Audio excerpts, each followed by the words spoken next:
Hello friends, राय simplified में आप सभी का स्वागत है। यह वीडियो डेडिकेटेड है इग्नू एमबीए एमएमपीएफ 3 के असाइनमेंट क्वेश्चन नंबर 5 को, जिसमें मैं सर्विस ऑर्गेनाइजेशन को काफी सिंपल और इंटरेस्टिंग वे में एक्सप्लेन करूंगा। सर्विस ऑर्गेनाइजेशन और मैन्युफैक्चरिंग ऑर्गेनाइजेशन में क्या डिफरेंस है उसको एक्सप्लेन करूंगा, और इन डिफरेंसेस के चलते सर्विस ऑर्गेनाइजेशन के मैनेजमेंट कंट्रोल सिस्टम की डिजाइनिंग में क्या क्या बातें ध्यान में रखनी चाहिए इसको एक्सप्लेन करूंगा, ताकि आप इनेबल हो अपने वर्ड्स में असाइनमेंट में कुछ लिखने के लिए। इससे रिलेटेड क्वेश्चन अगर एग्जाम में आता हो तो आप कुछ लिख सके और आपको यह content throughout the life memorise रहे। तो दोस्तों, क्वेश्चन है, what is service organisation? How does a service organisation differ from manufacturing organisation? Discuss the effect of these differences on the design of management control system of service organization। तो इसके लिए सबसे पहले मैं सर्विस ऑर्गेनाइजेशन को explain करूंगा, उसके बाद हम जो डिफरेंस होते हैं सर्विस ऑर्गेनाइजेशन और मैन्युफैक्चरिंग ऑर्गेनाइजेशन के, उन डिफरेंसेस पे चर्चा करेंगे, और फाइनली इन डिफरेंसेस के चलते जो मैनेजमेंट कंट्रोल सिस्टम है सर्विस ऑर्गेनाइजेशन का, उसमें क्या क्या बातें ध्यान में रखनी चाहिए, उन बातों को मैं एक्सप्लेन करूंगा। तो दोस्तों, अगर हम सर्विस ऑर्गेनाइजेशन की बात करें तो सबसे पहले अगर हम ऑर्गेनाइजेशन को डिफाइन कर लें तो इजीली हम मैन्युफैक्चरिंग ऑर्गेनाइजेशन और सर्विस ऑर्गेनाइजेशन, ये दोनों जो ऑर्गेनाइजेशन के पार्ट हैं, उनको डिफाइन कर सकते हैं और इसके डिफरेंट एग्जांपल्स को भी देख सकते हैं। तो अगर हम ऑर्गेनाइजेशन की बात करें तो organisation is group of people who form a business to achieve a particular goal. अगर लोगों का एक समूह एक बिजनेस को फॉर्म करे जिसका एम हो एक पर्टिकुलर गोल को अचीव करना, तो इसे क्या कहते हैं दोस्तों? ऑर्गेनाइजेशन। काफी सिंपल डिफिनीशन है दोस्तों कि अगर लोगों का ग्रुप एक साथ आए जो कि एक मकसद एक एम को पाना चाहता हो, तो इसे हम ऑर्गेनाइजेशन कहते हैं। अब अगर हम मैन्युफैक्चरिंग ऑर्गेनाइजेशन और सर्विस ऑर्गेनाइजेशन, जो इसके डिफरेंट टाइप्स हैं, इनकी बात करें तो अगर हम मैन्युफैक्चरिंग ऑर्गेनाइजेशन की बात करें तो group of people who form a business to provide products to the customers, तो इसे हम क्या बोलेंगे? Manufacturing organisation. इसका मतलब है वही अगर ग्रुप ऑफ पीपल आ जाए जिसका एम हो अपने कस्टमर्स को प्रोडक्ट देना, तो उसे हम क्या बोलेंगे? Manufacturing organisation. जैसे सेल फोन्स की मैन्युफैक्चरिंग कंपनीज है, कॉस्मेटिक्स की मैन्युफैक्चरिंग कंपनीज है, फर्नीचर्स है, कमोडिटी है, जो भी चीजें हमें प्रोडक्ट के फॉर्म में मिलती हैं, उसको जो ऑर्गेनाइजेशन बनाती है उसे हम क्या बोलते हैं? Manufacturing organisation. और इसी तरह से अगर लोगों का एक समूह ग्रुप ऑफ पीपल आ जाए कि जिसका एम ये हो कि अपने कस्टमर्स को सर्विस दे, यहां हम प्रोडक्ट दे रहे थे, अगर उसका एम सर्विस हो तो इस ऑर्गेनाइजेशन को क्या बोलेंगे? Service organisation. नाम से ही दोस्तों क्लियर है, सर्विस ऑर्गेनाइजेशन का एग्जांपल क्या है? हॉस्पिटल। हॉस्पिटल में क्या होता है? वो लोगों को सर्व करते हैं। स्कूल भी एक तरह की सर्विस है, टीचिंग देना, कंसल्टेंसी सर्विसेज, ये सारे सर्विस ऑर्गेनाइजेशन के एग्जांपल हैं। तो इस तरह से हमने सबसे पहले देखा, अगर हम ऑर्गेनाइजेशन को डिफाइन कर लें तो इजीली हम मैन्युफैक्चरिंग ऑर्गेनाइजेशन और सर्विस ऑर्गेनाइजेशन को डिफाइन कर सकते हैं और इनके डिफरेंट एग्जांपल्स दे सकते हैं। दोस्तों, अगर हम डिफरेंसेस की बात करें मैन्युफैक्चरिंग ऑर्गेनाइजेशन और सर्विस ऑर्गेनाइजेशन की, तो यहां मैं एक टैबुलेटेड फॉर्म में ये डिफरेंसेस को लिख दिया हूं ताकि आपको इजीली ये डिफरेंसेस समझ में आए और आप इजीली कंपेयर कर सकते हैं मैन्युफैक्चरिंग ऑर्गेनाइजेशन को सर्विस ऑर्गेनाइजेशन से। जो सबसे पहला डिफरेंस है दोस्तों, जो मैन्युफैक्चरिंग ऑर्गेनाइजेशन होती है वो टेंजिबल प्रोडक्ट, टेंजिबल आउटपुट देती है। मतलब ऐसा आउटपुट जिसे हम टच कर सकते हैं और देख सकते हैं डायरेक्टली। तो जो मैन्युफैक्चरिंग ऑर्गेनाइजेशन है वो एक टेंजिबल प्रोडक्ट देती है, और जो सर्विस ऑर्गेनाइजेशन है वो इनटेंजिबल सर्विसेज देती है। सिंपल सा है दोस्तों, सर्विस हमेशा इनटेंजिबल होती है, जिसे हम टच नहीं कर सकते। तो ये एक बहुत बड़ा डिफरेंस होता है मैन्युफैक्चरिंग और सर्विस ऑर्गेनाइजेशन में। दूसरा, अगर हम बात करें तो लेस कस्टमर इंटरेक्शन होता है मैन्युफैक्चरिंग ऑर्गेनाइजेशन में। मैन्युफैक्चरिंग ऑर्गेनाइजेशन में क्या होता है? प्रोडक्ट बना दिया और कस्टमर को हम सेल कर देते हैं। इसमें कस्टमर के साथ जो इंटरेक्शन होता है वो काफी कम होता है। इन फ्यूचर अगर कोई प्रोडक्ट में फॉल्टी प्रॉब्लम आती है तो उस प्रोडक्ट को हम एक्सचेंज करते हैं, लेकिन इवन दो जो कस्टमर के साथ इंटरेक्शन है मैन्युफैक्चरिंग ऑर्गेनाइजेशन में वो काफी कम होता है। अब वहीं अगर हम सर्विस ऑर्गेनाइजेशन की बात करें तो यहां पे पूरा का पूरा जो सर्विस ऑर्गेनाइजेशन डिपेंड ही करती है कस्टमर के साथ इंटरेक्शन करने में। सपोज हम टीचिंग दे रहे हैं, वहां कंटिन्यूअस रियल टाइम में अपने स्टूडेंट्स के साथ हम इंटरेक्ट करते हैं, तो जो भी कस्टमर इंटरेक्शन की चीज है वो बहुत ज्यादा हो जाती है सर्विस ऑर्गेनाइजेशन में। अगर हम फिजिकल एग्जिस्टेंस की बात करें तो मैन्युफैक्चरिंग ऑर्गेनाइजेशन के केस में जो ऑफिसेज हैं, जो मैन्युफैक्चरिंग इंडस्ट्रीज हैं, उनका एक फिजिकल एग्जिस्टेंस होता है, उनके फिजिकली एग्जिस्टेंट ऑफिसेज होते हैं, मैन्युफैक्चरिंग यूनिट्स होती हैं। वहीं सर्विस ऑर्गेनाइजेशन में ऐसा होना कोई जरूरी नहीं है। आजकल ऑनलाइन मीडियम में कोई सेपरेट ऑफिस होना, सेपरेट बिल्डिंग होना, सेपरेट यूनिट होना, ऐसा कोई सर्विस ऑर्गेनाइजेशन के केस में जरूरी नहीं है।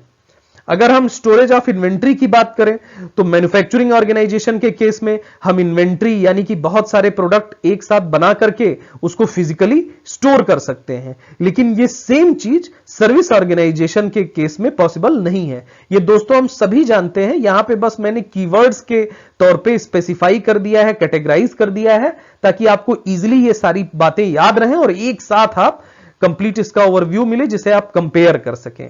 अगर हम opportunity of repair and maintenance की बात करें तो हम सभी को पता है दोस्तों, अगर कोई प्रोडक्ट हम लेते हैं, कोई फोन लेते हैं, कोई इलेक्ट्रॉनिक गैजेट लेते हैं या कुछ भी लेते हैं, तो उसमें रिपेयर और मेंटेनेंस की हमेशा अपॉर्चुनिटी होती है। हम रिपेयर करा सकते हैं, मेंटेनेंस करा सकते हैं, लेकिन सर्विसेज के केस में रिपेयर और मेंटेनेंस का होना पॉसिबल नहीं है, क्योंकि सर्विसेज कैसा है, इंटेंजिबल है।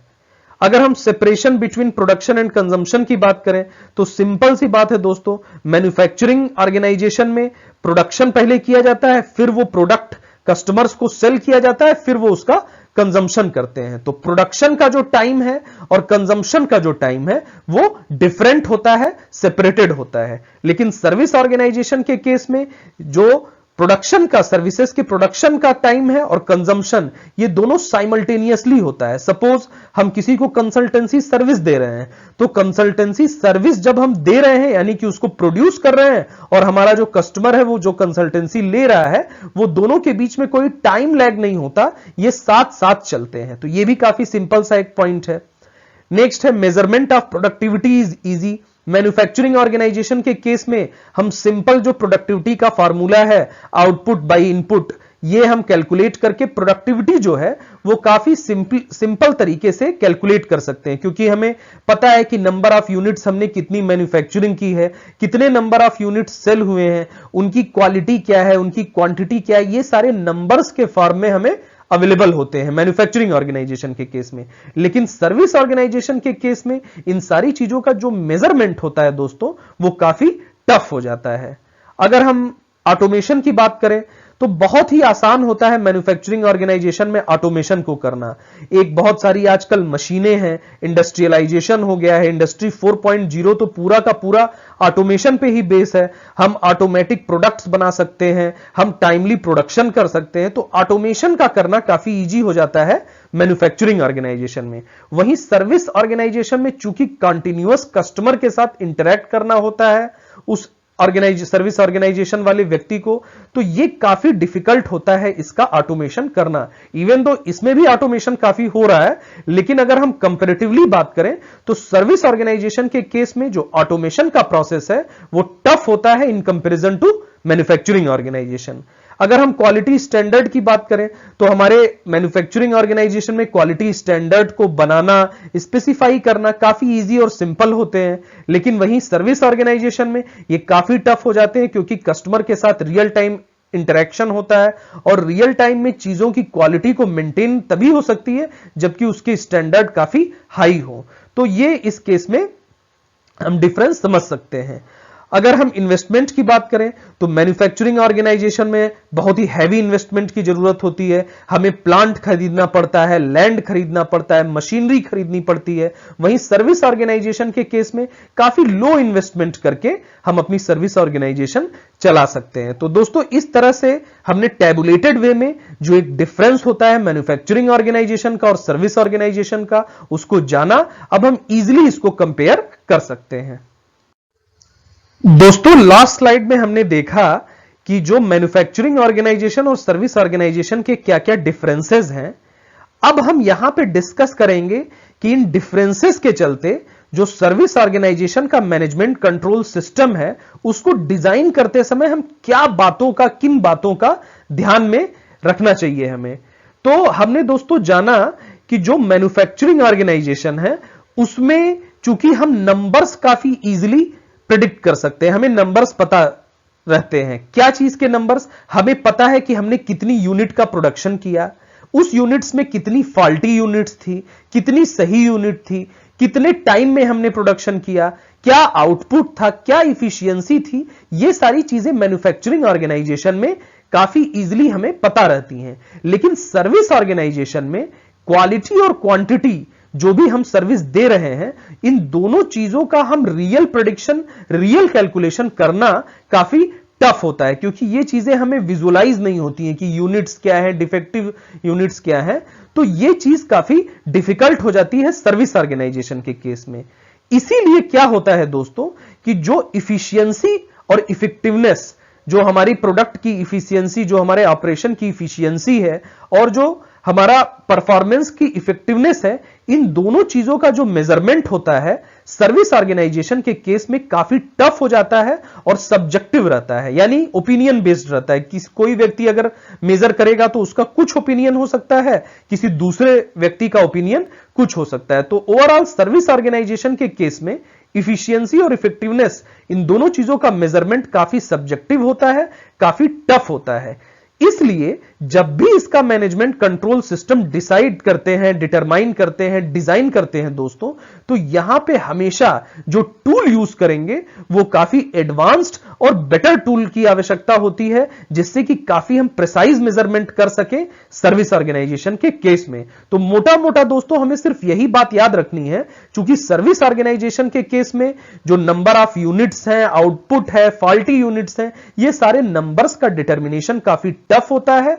इसलिए जो हमारा इफिशियंसी और इफेक्टिवनेस का मेजरमेंट है वो काफी सब्जेक्टिव हो जाता है, और इसलिए इसको दूर करने के लिए हमें काफी एडवांस्ड, बेटर और प्रिसाइज टूल्स की रिक्वायरमेंट होती है सर्विस ऑर्गेनाइजेशन का मैनेजमेंट कंट्रोल सिस्टम डिजाइन करने में।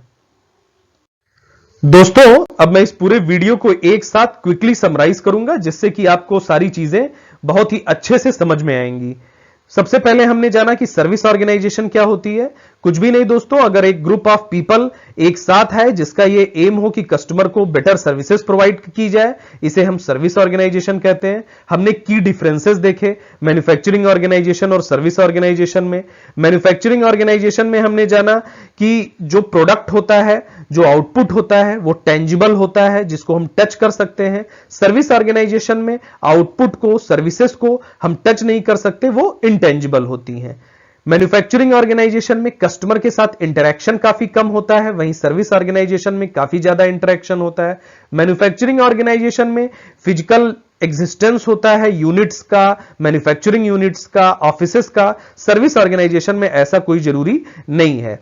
मैन्युफैक्चरिंग ऑर्गेनाइजेशन में हमने जाना कि इन्वेंट्री को हम फिजिकली स्टोर करते हैं, लेकिन सर्विस ऑर्गेनाइजेशन में इन्वेंट्री और स्टोरेज जैसा कोई कॉन्सेप्ट नहीं होता है। मैन्युफैक्चरिंग ऑर्गेनाइजेशन में हमने जाना कि हमारा कोई फॉल्टी प्रोडक्ट है तो हम उसे मेंटेनेंस और रिपेयर करते हैं, लेकिन सर्विस ऑर्गेनाइजेशन में मेंटेनेंस और रिपेयर जैसे टर्म्स नहीं यूज किए जाते।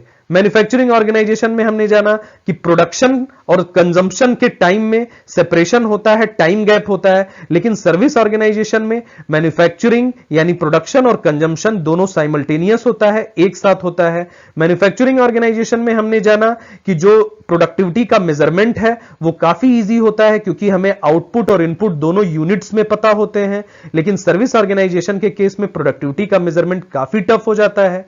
मैन्युफैक्चरिंग ऑर्गेनाइजेशन में हमने जाना कि हम इजीली अपने प्रोसेस को ऑटोमेट कर सकते हैं, मशीनरी का यूज करके ऑटोमेटेड टाइम से ऑटोमेटेड नंबर ऑफ यूनिट्स हम बना सकते हैं, वहीं सर्विस ऑर्गेनाइजेशन में यह काफी टफ होता है। मैन्युफैक्चरिंग ऑर्गेनाइजेशन में हमने जाना कि क्वालिटी का स्टैंडर्ड काफी इजी और सिंपल होते हैं, लेकिन चूंकि सर्विस ऑर्गेनाइजेशन में रियल टाइम इंटरेक्शन होता है कस्टमर्स के साथ, तो क्वालिटी स्टैंडर्ड काफी टफ होते हैं। कस्टमर की एक्सपेक्टेशन को मीट करना काफी टफ होता है। मैन्युफैक्चरिंग ऑर्गेनाइजेशन में हमने जाना कि हमें प्लांट, मशीनरी, बिल्डिंग, ये सारी चीजों के लिए काफी हैवी इन्वेस्टमेंट की जरूरत होती है। वहीं सर्विस ऑर्गेनाइजेशन में काफी कम इन्वेस्टमेंट करके हम अपनी सर्विसेज दे सकते हैं।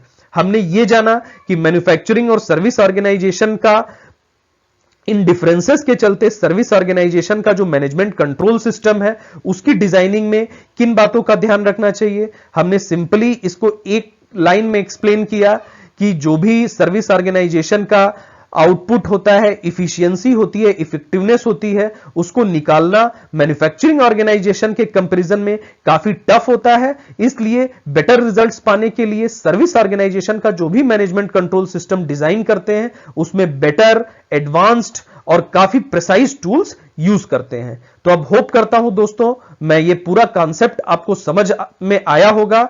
आगे भी इसी तरह के वीडियोस देखने के लिए और मुझे मोटिवेट करने के लिए जरूर इस चैनल को सब्सक्राइब करें। Thank you.